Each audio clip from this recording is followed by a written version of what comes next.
Hello again mga suke! Andito na naman ang inyong rakiterang Inday. Ibabahagi ko na naman sa inyo ang isang cassava recipe. Ito ang cassava roll. Kaya tara na at sundan nyo ko guys!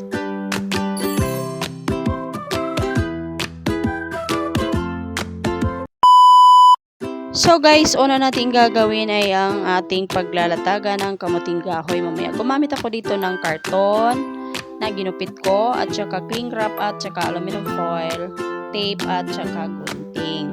So ayan, ganito lang po ang ginawa ko. Binalit ko lamang ang aking karton sa aluminum foil at sinunod ko naman yung cling wrap para naman hindi siya mabasa mamaya kapag magluluto na tayo. So guys, ito ay optional lamang. Pwede naman kayong gumamit ng dahon ng saging kung ayaw nyo itong ganitong gawin. Ayaw yung matrabaho. Pero sa akin kasi ito ay pang matagalan. So pwede ko siyang magamit kinabukasan or sa sunod pa na mga lulutuin ko. So kung gusto nyo naman yung madalian lang, kumuha na lang kayo ng dahon ng saging at doon nyo ilatag ang inyong cassava mixture.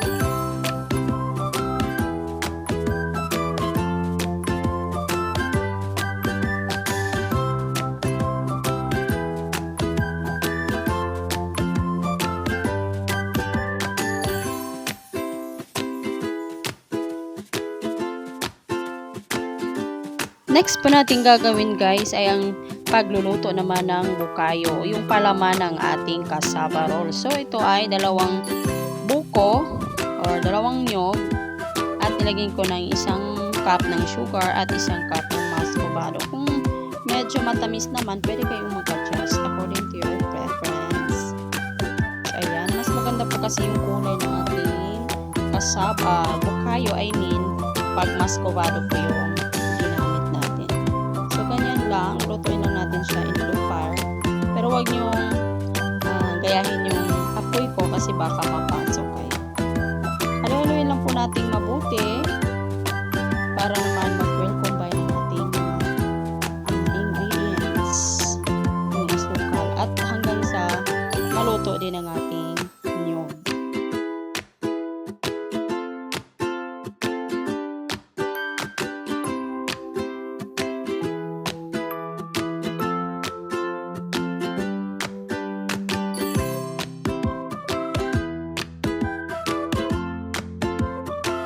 Next po ay ang ating kamuting kahoy. I-prepare na natin ang ating kamuting kahoy. So as usual, meron na naman akong nakayod at napigaan na kamuting kahoy. So nabili ko ito kagabi, 5 kilos ulit. At pinigaan ko na siya para naman hindi siya madaling mapanis.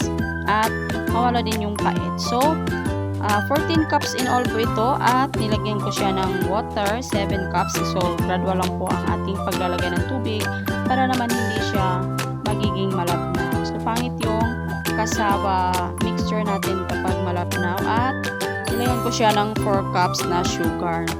So mag-adjust lang kayo kung gusto pa ng medyo matamis or kung natatamisan kayo dito sa ating mixture.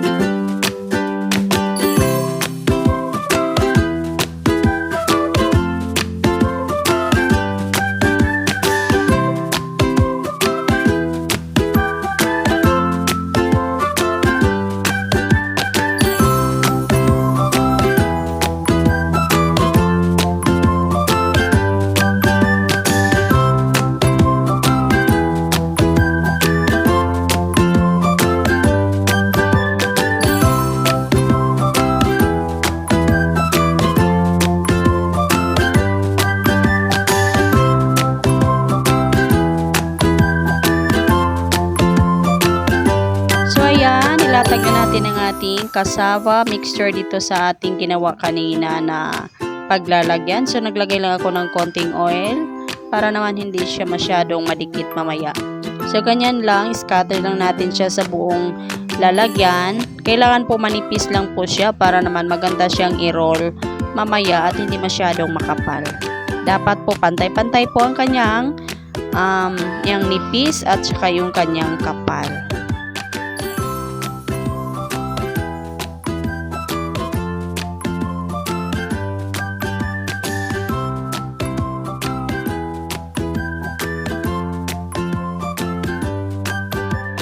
So habang nagpa-flatten tayo nito guys, nagpainit na ako ng tubig sa ating steamer. So kapag kumulo na po siya, kailangan na natin siyang isa lang at lutuin natin ito into 10 to 15 minutes hanggang sa maluto.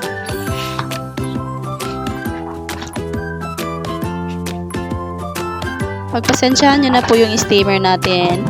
Nangitim na po yan kasi kahoy lang po yung panggato na ginamit ko dyan. Pero malinis po yan.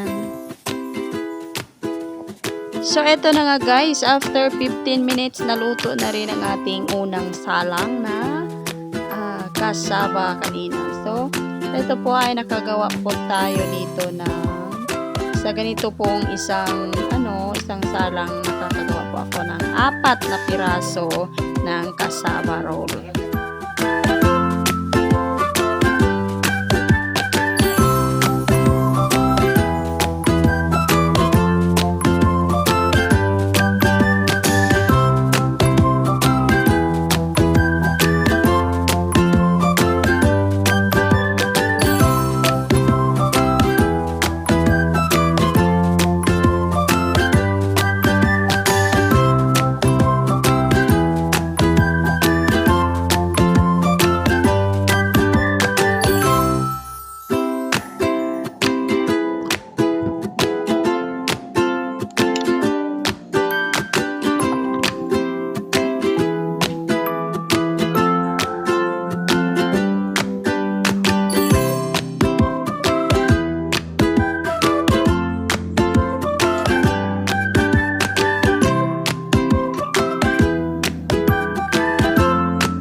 So guys, mag-assemble na po tayo dito sa ating paglalagyan. So ito po ay sa bawat tub po is may 10 piraso po ang ilalagay ko dito at benta ko po dito ay 100 pesos. So sa iba po is mahal po talaga yung ganitong pagkain kasi po bihira na lang po ang mga nagtitinda. So free delivery pa rin po ito kaya swerte na sila sa akin, o diba?